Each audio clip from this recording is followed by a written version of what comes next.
ঢাকা ১৭ আসনের ভোটার হবার প্রক্রিয়া সম্পন্ন তারেক রহমানের ২৪ ঘন্টার মধ্যে পাবেন এনআইডি, আবেদন করেছেন জাইমা রহমানও।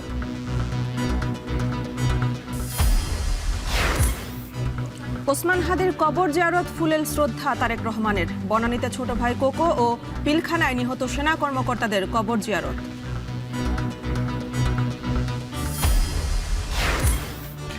হাদির হত্যাকারীদের গ্রেপ্তার না করা পর্যন্ত শাহবাগ না ছাড়ার ঘোষণা ইনকিলাব মঞ্চের।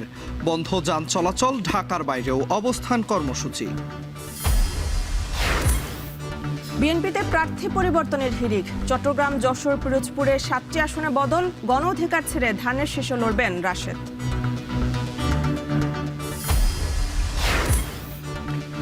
বিদেশে কর্মী পাঠাতে কাগজ কলমের হিসেবের চেয়ে দ্বিগুণ তিনগুণ খরচ। বড় অংশই যাচ্ছে দালালের পকেটে। বাড়তি বিমান ভাড়া নিয়েও ক্ষোভ।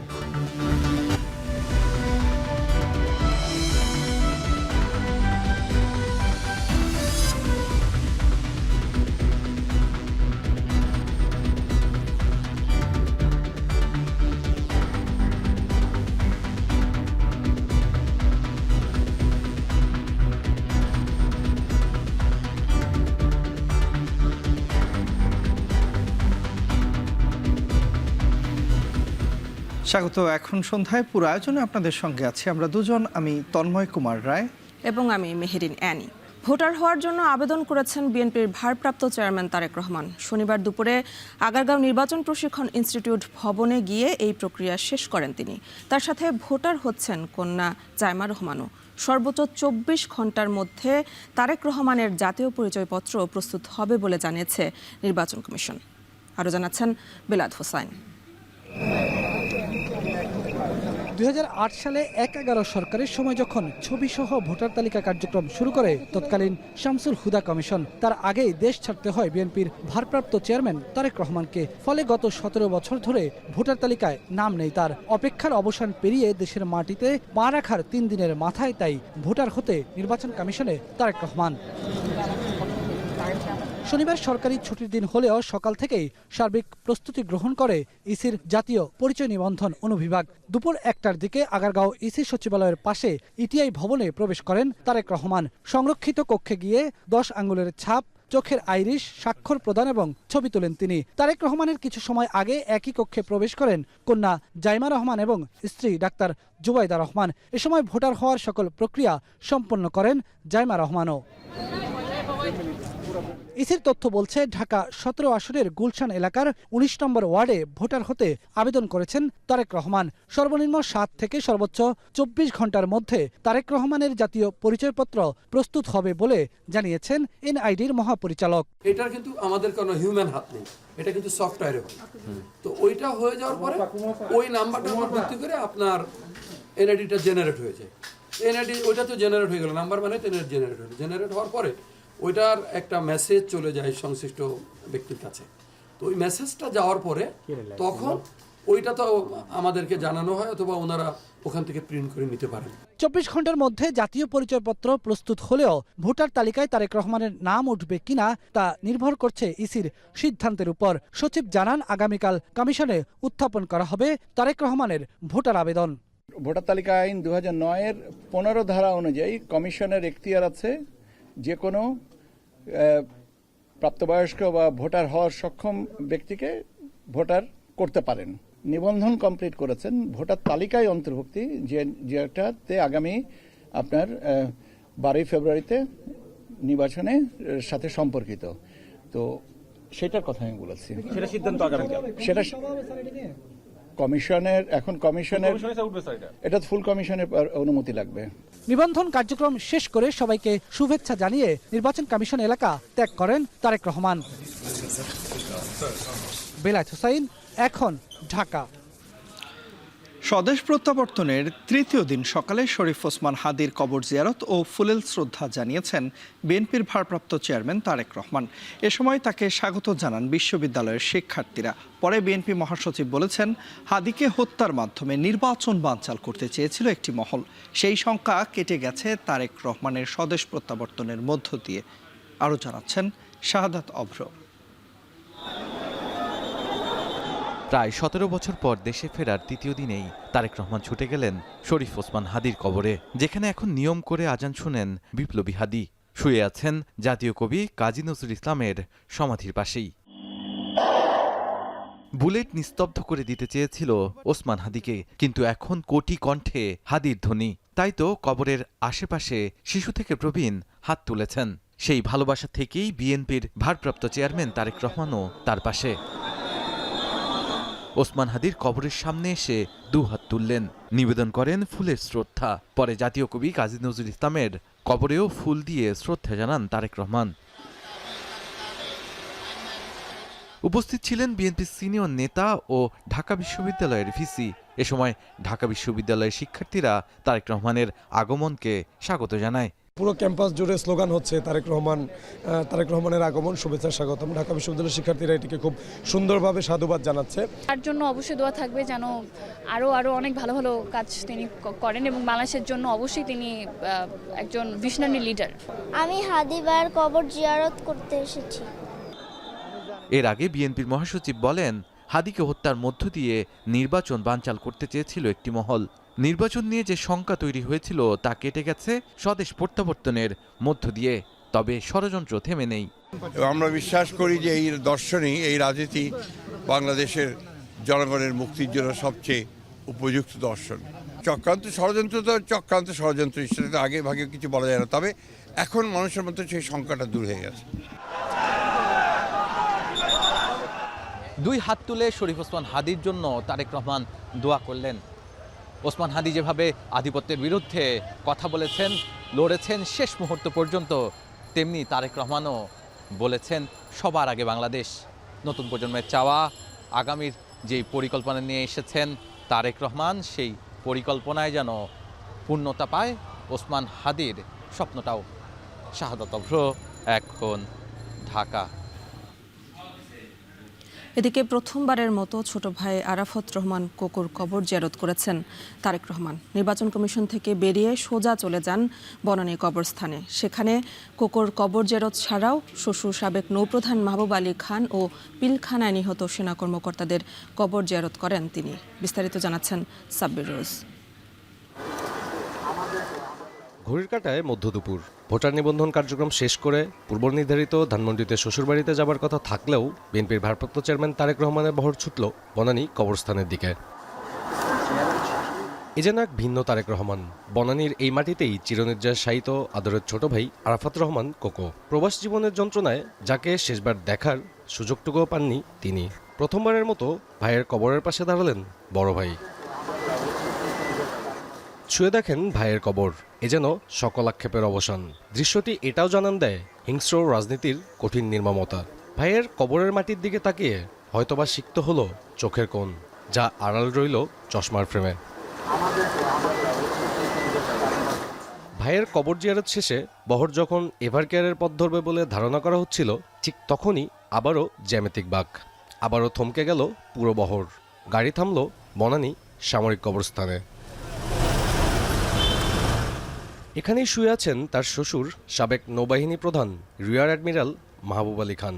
ব্যক্তিগত শোক আর শ্রদ্ধার টানে তিনি ছুটে গেলেন ডাক্তার জুবাইদা রহমানের প্রয়াত বাবার কবরের পাশে। তবে শুধু স্বজন নয়, শ্বশুরের কবরের পাশেই শুয়ে থাকা বিডিআর বিদ্রোহে শহীদ সেনা কর্মকর্তাদের কথাও ভুললেন না তিনি।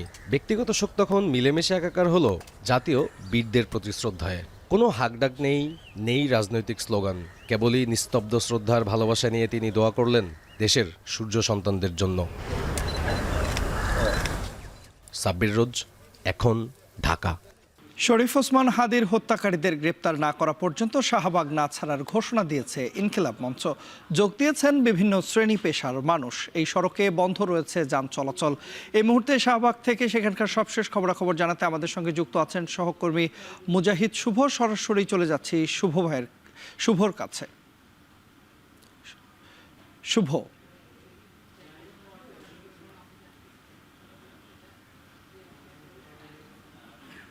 এই প্রধান উপদেষ্টাকে হুঁশিয়ারি উচ্চারণ করে একটি সময়সীমা বেঁধে দেওয়ার পর সবাইকে তার ঘরে ফিরে যাওয়ার জন্য বলা হয়েছিল, কিন্তু তারপরেও যেহেতু যে খুনি তাকে যেহেতু খুঁজে বের করা যায়নি, এরপরে আবারও আন্দোলনের ডাক দেয় দফায় দফায়, এবং সবশেষ গতকালকে জুমার নামাজের পর থেকে এখন পর্যন্ত অনির্দিষ্টকালের জন্য এই বিক্ষোভ কর্মসূচি চলছে এবং এই বিক্ষোভে অনেকেই নানা জায়গা থেকে সংহতি প্রকাশ করছে।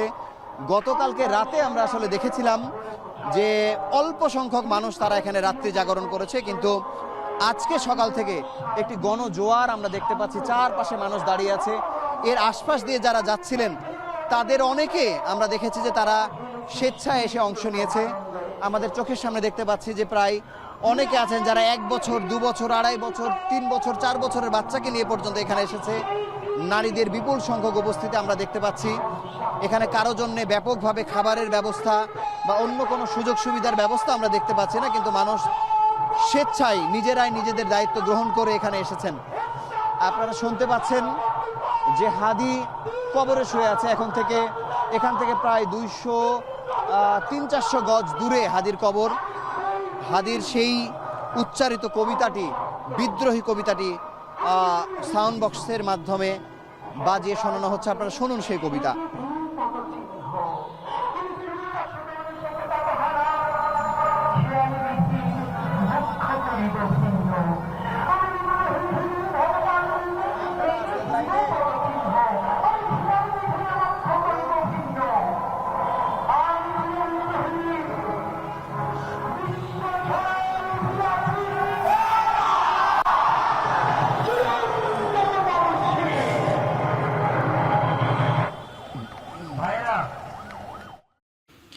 শাহবাগ থেকে আমাদের সঙ্গে যুক্ত হয়েছিলেন সহকর্মী মুজাহিদ শুভ। এ পর্যায়ে আমরা যাচ্ছি চট্টগ্রামেও ইনকিলাব মঞ্চের মুখপাত্র শরীফ ওসমান হাদির হত্যাকারীদের গ্রেপ্তারের দাবিতে অবস্থান কর্মসূচি পালন করা হচ্ছে। এ বিষয়ে বিস্তারিত জানাতে আমাদের সঙ্গে চট্টগ্রামের নিউ মার্কেট থেকে যুক্ত হয়েছেন সহকর্মী হাজেরা শিউলি। কর্মসূচিটি আর কতক্ষণ নাগাদ চলবে এবং যারা এই কর্মসূচিটি চালিয়ে নিচ্ছেন নেতাকর্মীরা তারা আসলে কি বলছেন, বিস্তারিত জানাবেন আমাদের। কর্মসূচি তারা বলছেন যে রাতভর তারা এই কর্মসূচি চালাবেন। বর্তমানে কিন্তু আজান দেয় কিছুক্ষণের জন্য বিরতি দেওয়া হয়েছে, তবে এখনো কিন্তু তারা এখানে অবস্থান করছেন এবং নামাজের প্রস্তুতি নিচ্ছেন। এবং আসলে এখানে ইনকিলাব মঞ্চের পক্ষ থেকে যারা কর্মী সমর্থক সহ বিভিন্ন বিশ্ববিদ্যালয়ের শিক্ষার্থী, কলেজ শিক্ষার্থীরা এখানে এসে কিন্তু অবস্থান নিয়েছেন এবং সন্ধ্যা গড়িয়ে রাতের দিকে এখন রাত হতে চললেও কিন্তু এখনো তাদের উপস্থিতি একটুও কমেনি এবং তারা বলছেন আসলে কোনো বিপ্লব অসমাপ্ত রেখে ঘরে চলে গেলে সেই বিপ্লব পূর্ণতা পায় না এবং সেক্ষেত্রে শত্রুরা সেই সুযোগ নিয়ে আসলে বিপ্লবের যে অগ্রনায়ক, অগ্রপথিক এবং যারা বিপ্লবের সম্মুখ সারির যোদ্ধা তাদেরকেই আসলে পরবর্তীতে তারা শেষ করে দেয় বা তাদেরকে হত্যায় মেতে উঠে। তাই এই যে বিপ্লবী হাদি যার পথ ধরে বা যারা আসলে আমাদের জুলাই বিপ্লবের পথ ধরে স্বৈরাচারী শাসনের অবসান করেছিল এবং একটি ইনসাফের বাংলাদেশ গড়ার জন্য ইনকিলাব মঞ্চ প্রতিষ্ঠা করেছিল এবং বাংলাদেশে একটি ন্যায়ের এবং বৈষম্যমূলক বাংলাদেশ করার জন্য এবং ভারতের আধিপত্য মুক্ত বাংলাদেশ করার জন্য যে সংগ্রাম চালিয়ে যাচ্ছিল সেই সংগ্রামকে সফল করতে হলে আসলে এই রাজপথ ছাড়া যাবে না। এবং যেই বিপ্লবকে নেতৃত্ব দিয়ে যাচ্ছিলেন ইনকিলাব মঞ্চের আহ্বায়ক শরীফ ওসমান হাদি, তার খুনিদের হত্যার বিচার না হওয়া পর্যন্ত তারা আসলে রাজপথ না ছাড়ার অঙ্গীকার ঘোষণা করেছেন এবং বিকেল 3:30 থেকে এখানে তারা অবস্থান নিলেও এখনো কিন্তু সেই কর্মসূচি চলছে।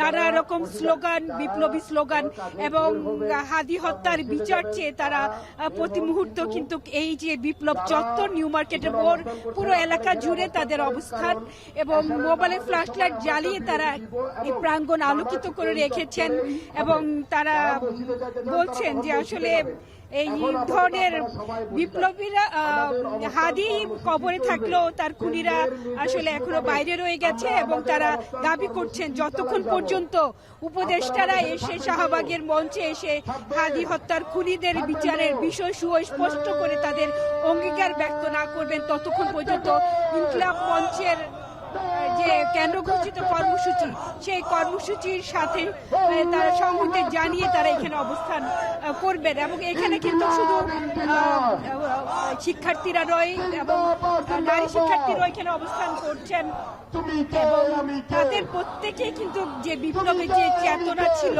জুলাই বিপ্লব, সেই চেতনা ধারণ করে হাদি হত্যার বিচারের দাবিতে তারা এখানে তাদের কর্মসূচি চালিয়ে যাচ্ছেন এবং প্রতি মুহূর্তে তাদের কণ্ঠে ধ্বনিত হচ্ছে হাদি হত্যার বিচার। তারা বলছে হাদিরা আসবে, তবে লড়াই চলবে, হাদি ভাই রক্ত বৃথা যেতে দেওয়া যাবে না। এবং তারা বলছেন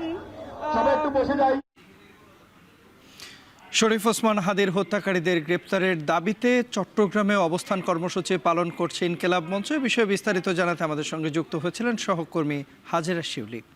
মনোনয়ন জমাদের শেষ দিকে এসে বেশ কয়েকটি আসনে প্রার্থী বদল করল বিএনপি। চট্টগ্রাম ও যশোরে 3টি করে ও পিরোজপুরে 1টি আসনে রদবদল করা হয়েছে প্রার্থী।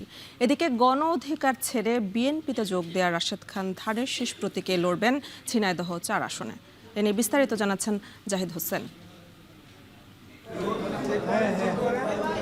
আসন্ন জাতীয় সংসদ নির্বাচন সামনে রেখে প্রথম দফায় 237টি ও দ্বিতীয় দফায় আরও 36টি আসনে নিজেদের প্রার্থী দেয় বিএনপি।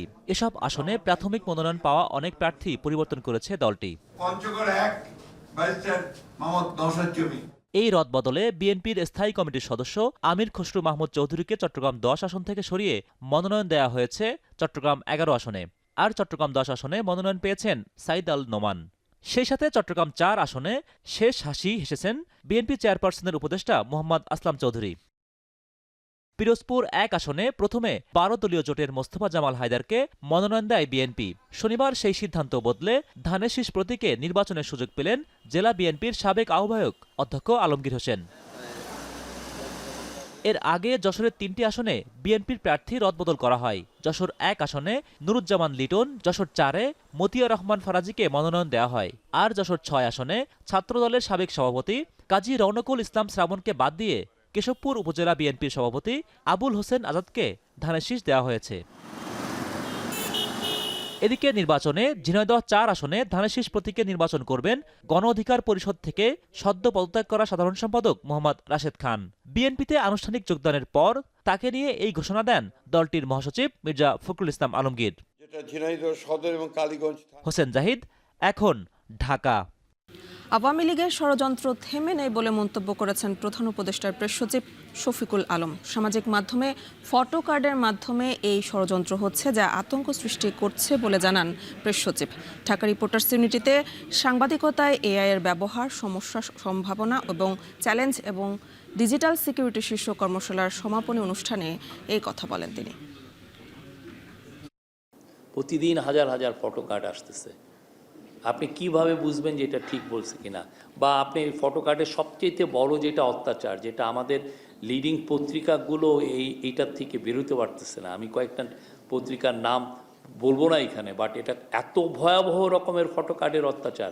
সে ফার্স্টে আমি নিজে এটার ভিকটিম। 27 মিনিটের একটা স্পিচ দিয়েছি, আপনি পুরো 27 মিনিটে আপনি একটা সেন্টেন্সে আনছেন।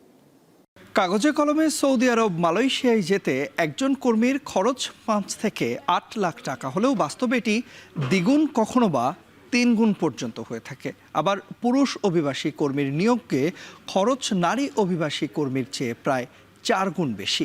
এই টাকার একটি বড় অংশ চলে যায় যারা মধ্যস্বত্বভোগী বা দালাল রয়েছেন তাদের পকেটে।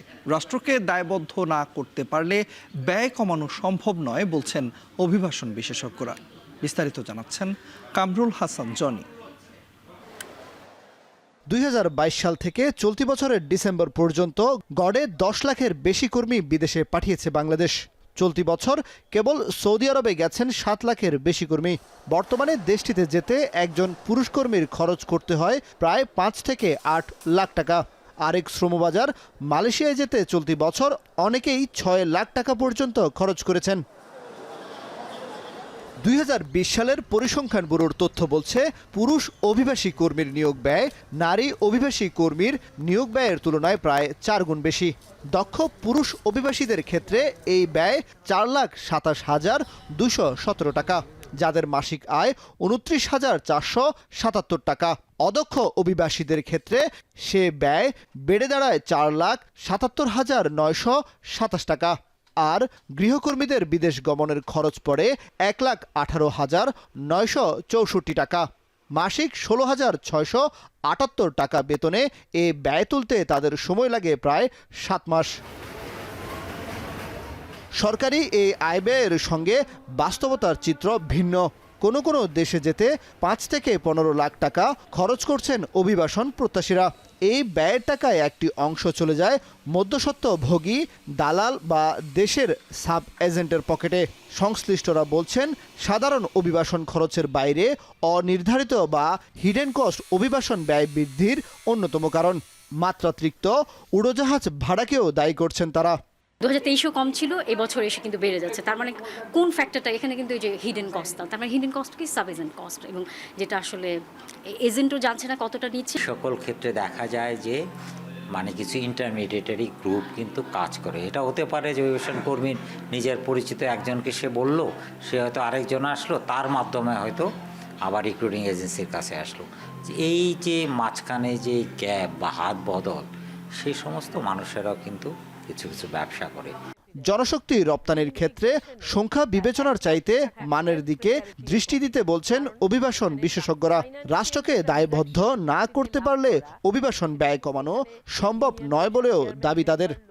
সরকার দাম বেঁধে দিয়ে কোনো দিন ব্যয় কমাতে পারবেন না যতক্ষণ পর্যন্ত সরকারি মহলের করাপশন, রিক্রুটিং এজেন্সিদের অন্যায় যে চেষ্টা লোক পাঠানোর এবং অ্যাকাউন্টেবল না থাকা, এগুলো যতদিন পর্যন্ত বন্ধ না হবে আপনি এই ব্যবস্থার থেকেই উচ্চ অভিবাসন ব্যয় থেকে বেরোতে পারবেন না। সংকট সমাধানে এজেন্সি ও নিয়োগকারী প্রতিষ্ঠানগুলোকে পলিসি মেকিংয়ে যুক্ত করার পরামর্শ সংশ্লিষ্টদের। দালালের দৌরাত্ম্য কিভাবে বন্ধ করা যায় সেই পথও সরকারকে দেখাতে হবে বলছেন রিক্রুটিং এজেন্সির মালিকরা। কামরুল হাসান, জনি, এখন, ঢাকা। চুয়াডাঙ্গার দর্শনা সীমান্ত দিয়ে পুশিন হওয়া 14 জন অবাঙালি মুসলিম ভারতীয় নারী, পুরুষ ও শিশুকে ভারতে পাঠানোর বিষয়ে বিজিবি ও বিএসএফের মধ্যে আলোচনা হয়েছে। প্রয়োজনীয় প্রক্রিয়া শেষে তাদের ভারতে পাঠানো হবে।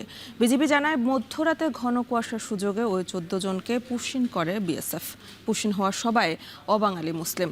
তারা নিজেদের ভারতের উড়িষ্যা রাজ্যের বাসিন্দা হিসেবে পরিচয় দিয়েছেন। এ বিষয়ে বিএসএফের ব্যাটালিয়ন কমান্ড্যান্ট ছাড়াও বিজিবি বিএসএফের ঊর্ধ্বতন কর্মকর্তাদের মধ্যে আলোচনা হয়েছে। সকল প্রক্রিয়া শেষে তাদের ভারতে ফেরত পাঠানো হবে।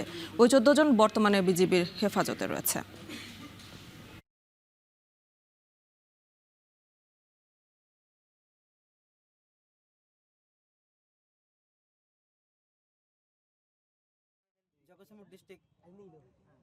আগামী 1.5 মাসের মধ্যে সম্প্রচার কমিশন অধ্যাদেশ বাস্তবায়ন ও গণমাধ্যম কমিশন বাস্তবায়নের প্রতিশ্রুতি দিলেন তথ্য উপদেষ্টা সৈয়দা রিজওয়ানা হাসান। শনিবার দুপুর 12টায় আন্তর্জাতিক মাতৃভাষা ইনস্টিটিউটে বিজেএসির 6ষ্ঠ সম্মেলনে তিনি বলেন, যারা গণমাধ্যম অফিসে ভাঙচুর করে আগুন দেয় তারা সবার শত্রু। পেশাগত কারণে গণমাধ্যম কর্মীদের যেন কেউ প্রভাবিত না করতে পারে তা নিশ্চিত করার আহ্বান জানান। এ সময় বেশ কিছু গণমাধ্যমের সমালোচনা করে বলেন, অনেক গণমাধ্যম আছে যারা কিছু দল বা ব্যক্তির হয়ে কাজ করে, গণমানুষের কথা বলে না। গণমাধ্যম কর্মীরা বলেন, গণমাধ্যমের জন্য এখনও ভয়হীন পরিবেশ তৈরি হয়নি। সাংবাদিকতার সঠিক পরিবেশ তৈরি করতে সরকারের প্রতি আহ্বান জানান তারা। শেষ করতে পারবো, কিন্তু আইন করা তো শুধু আমার উপর নির্ভর করবে। অনেক গণমাধ্যম কিন্তু শুধুমাত্র কিছু ব্যক্তির, কিছু প্রতিষ্ঠানের বা কিছু দলের মুখপাত্র হিসেবে কাজ করে। গণমাধ্যম বলতে যা বোঝায় সেটা সে অর্থে হয়ে ওঠে। আপনার যদি কারো মতামত পছন্দ না হয়, আপনি ভিন্ন মতের একটা পত্রিকা খোলেন, আপনার পত্রিকাকে আপনি জনপ্রিয় করে তোলেন। আপনি সেটা না করে যে পত্রিকাতে একটা আগুন লাগিয়ে দিবেন আর মনে করবেন আপনার সমস্যার সমাধান হয়ে গেল, এটা তো হতে পারে না। যুক্তরাষ্ট্রের শীতকালীন ঝড় ডেভিনের পূর্বাভাস এবং তীব্র তুষারপাতে হাজার হাজার ফ্লাইট বাতিল এবং বিলম্বিত হয়েছে। নিউ ইয়র্কে জারি করা হয়েছে জরুরি অবস্থা। স্থানীয় সময় শনিবার দুপুর 1টার মধ্যে নিউ ইয়র্ক এবং সাউথ কানেকটিকাটে 9 ইঞ্চি পর্যন্ত তুষারপাতের আশঙ্কা করা হচ্ছে। এদিকে প্রায় 3 কোটি ক্যালিফোর্নিয়াবাসী বন্যা কবলিত। বিস্তারিত জানাচ্ছেন ফজলে রাব্বি খান। যুক্তরাষ্ট্রে জেঁকে বসেছে শীতকালীন ঝড় ডেভিনের সতর্কতা জারি করা হলেও ইতোমধ্যেই দেশটির 4 কোটিরও বেশি জনগণ এখন তীব্র তুষারপাতের কবলে। বড়দিনের ছুটির মৌসুমের মধ্যেই বাতিল আর বিলম্বিত হয়েছে হাজার হাজার ফ্লাইট, ভোগান্তিতে অসংখ্য যাত্রী। Flight tracking website flight aware বলছে, স্থানীয় সময় শুক্রবার রাত পর্যন্তই দেশটিতে বাতিল হয়েছে 1600 ফ্লাইট আর বিলম্বিত হয়েছে 7400টি। John F Kennedy, New York Liberty ও ল্যাগার্ডিয়া বিমানবন্দরের ফ্লাইটে সবচেয়ে বেশি বিপর্যয় নেমে এসেছে, যার প্রভাব পড়েছে বোস্টন, শিকাগো এবং কানাডার টরন্টোতেও। স্থানীয় সময় শনিবার দুপুর 1টা পর্যন্ত ঝড়ের সতর্কতা জারি করেছে জাতীয় আবহাওয়া বিভাগ। এ সময়ের মধ্যে নিউ ইয়র্ক এবং সাউথ কানেকটিকাটে 9 ইঞ্চি পর্যন্ত তুষারপাতের আশঙ্কা করা হচ্ছে, যা গেল 4 বছরের মধ্যে সবচেয়ে বেশি হবে বলে ধারণা করা হচ্ছে। এর আগে গেল 14 ডিসেম্বরে তীব্র তুষারপাতে নিউ ইয়র্ক সিটির রাস্তাঘাট ঢাকা পড়েছিল। এদিকে প্রায় 3 কোটি ক্যালিফোর্নিয়াবাসী বন্যা কবলিত। 3 দিনের ভারী বৃষ্টিপাতে সৃষ্ট বন্যা ও কাদা ধসে দক্ষিণ ক্যালিফোর্নিয়ায় জনজীবন হয়ে পড়েছে বিপন্ন। লস অ্যাঞ্জেলেসের উত্তর পূর্বে সান গ্যাব্রিয়েল পর্বতমালায় ঝড়ের তীব্র আঘাতে চরম ক্ষয়ক্ষতির সম্মুখীন হয়েছে প্রায় 5000 বাসিন্দা, প্রাণও গেছে অনেকের। জাতীয় আবহাওয়া বিভাগের তথ্য মতে শুক্রবার পর্যন্ত ঝড়ে লস অ্যাঞ্জেলেসে 6 ইঞ্চি পর্যন্ত বৃষ্টিপাতে প্লাবিত হয়েছে আবাসিক এলাকা। তীব্র ঝড়ে রাইটউড শহরের বাড়িঘর, যানবাহন কাদা ও পাথরে চাপা পড়ে গেছে। ফজর আব্দি খান, এখন বিশ্ব। মাঠ থেকেই পৃথিবীকে বিদায় জানালেন ঘরোয়া ক্রিকেটের পরিচিত কোচ মাহবুব আলী জাকি। বিপিএলের ম্যাচ শুরুর আগে ওয়ার্ম আপের সময় হার্ট অ্যাটাক করেন ঢাকা ক্যাপিটালসের এই সহকারী কোচ। তাৎক্ষণিক হাসপাতালে নিলেও বাঁচানো যায়নি তাকে। যুব বিশ্বকাপ জয়ী কোচিং প্যানেলের সদস্য জাকি দীর্ঘদিন ধরে যুক্ত ছিলেন ক্রিকেটার তৈরির সঙ্গে। বিস্তারিত দেখুন প্রতিবেদনে। ক্রিকেট মাঠের মানুষ মাহবুব আলী জাকি জীবনের শেষ সময়টাও কাটালেন মাঠেই। আলোচনার বাইরে থাকা জাকি দেশের ঘরোয়া ক্রিকেটের কাঠামোর এক অবিচ্ছেদ্য অংশ। বিভিন্ন সময় কাজ করেছেন বয়সভিত্তিক দলের সঙ্গে। তাসকিন আহমেদ, মাশরাফি বিন মুর্তজাদের প্রিয় গুরু ছিলেন সাবেক এই ক্রিকেটার। এবার বিপিএলে ছিলেন ঢাকা ক্যাপিটালসে, সেটাই তার কোচিং ক্যারিয়ারের শেষ দল হয়ে থাকলো। সিলেটে নিজেদের প্রথম ম্যাচে রাজশাহী ওয়ারিয়র্সের বিপক্ষে মাঠে নামার প্রস্তুতিতে ছিল ঢাকা ক্যাপিটালস। সহকারী কোচ জ্যাকি ছিলেন পাশেই। তখনই আচমকা হার্ট অ্যাটাক করেন তিনি। মাঠেই কয়েক দফা সিপিআর দেওয়া হয় তাকে। এরপরে নিয়ে যাওয়া হয় সিলেটের আল হারামাইন হাসপাতালে, কিন্তু ফেরানো যায়নি তাকে। কর্তব্যরত চিকিৎসকরা মাহবুব আলম জাকিকে মৃত ঘোষণা করেন। দেশের ঘরোয়া ক্রিকেটে দীর্ঘদিনের পরিচিত মুখ মাহবুব আলী জাকি তরুণ ক্রিকেটারদের উঠিয়ে আনার প্রক্রিয়ায় যুক্ত ছিলেন দীর্ঘদিন ধরে। 2020 সালের যুব বিশ্বকাপ জয়ী বাংলাদেশ দলের কোচিং প্যানেলেও ছিলেন তিনি। বিপিএল শুরুর সপ্তাহখানেক আগেই এনসিএলে কাজ করেছিলেন চট্টগ্রাম বিভাগীয় দলের হয়ে। জুবায়ের আহমেদ, এখন। শেষ করবো এখন সন্ধ্যা। তবে তার আগে শিরোনামগুলো জানিয়ে দিচ্ছি আরও একবার। আবেদনের 4 ঘন্টার মধ্যে তারেক রহমানের এনআইডি প্রস্তুত। ভোটার তালিকায় নাম ওঠা নিয়ে সিদ্ধান্ত নেবে নির্বাচন কমিশন। ওসমান হাদির কবর জিয়ারত, ফুলেল শ্রদ্ধা তারেক রহমানের। বনানীতে ছোট ভাই কোকো ও পিলখানায় নিহত সেনা কর্মকর্তাদের কবর জিয়ারত।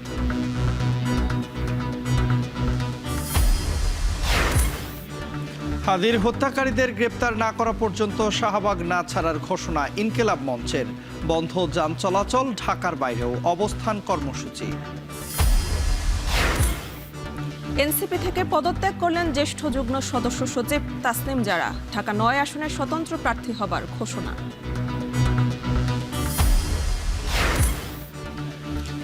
এবং বিএনপিতে প্রার্থী পরিবর্তনের হিড়িক। চট্টগ্রাম, যশোর, পিরোজপুরে 7টি আসনে বদল।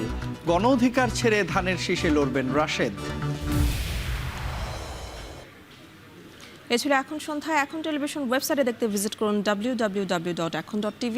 ফেসবুকে দেখুন facebook.com/tv.ekon আর ইউটিউবে দেখুন youtube.com/c/ekontv।